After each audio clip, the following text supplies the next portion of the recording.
This is looking at social distancing with zombies.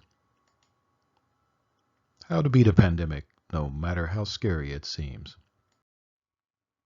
This is a zombie. COVID-19 doesn't cause zombies, so we don't know how this one got here, but wherever it came from, if it bites 3 people, now you've got 4 zombies. And if those 3 new zombies each bite 3 more people apiece, that's 9 additional zombies. And if those new zombies chow down on human flesh, now you've got a total of 40 zombies. This is starting to look like a zombie problem. Maybe not a civilization-ending zombie problem, but give it time.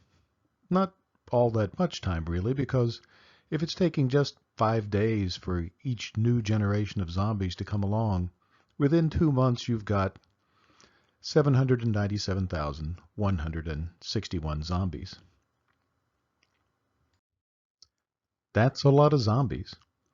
But even if you pick up your baseball bat and start taking care of a few, you've still got a whole lot more zombies to go. What if we start sooner? What if we knock out one of the guys back in the 3rd generation of zombies? That certainly helps. It eliminates zombies all the way down the chain, but it still leaves us with 708,588 zombies. Don't get me wrong, that's a big improvement. That's almost 90,000 zombies gone, but this is still a lot of zombies. There's got to be a better approach. It turns out there is a better approach. Instead of fighting each individual zombie, why not keep the people away from the zombies to begin with? Why not stop people from wandering through zombie-infested restaurants and walking into zombie-filled parks and tell them not to open their doors if someone comes around demanding brains? Why not put some distance between the people and the zombies?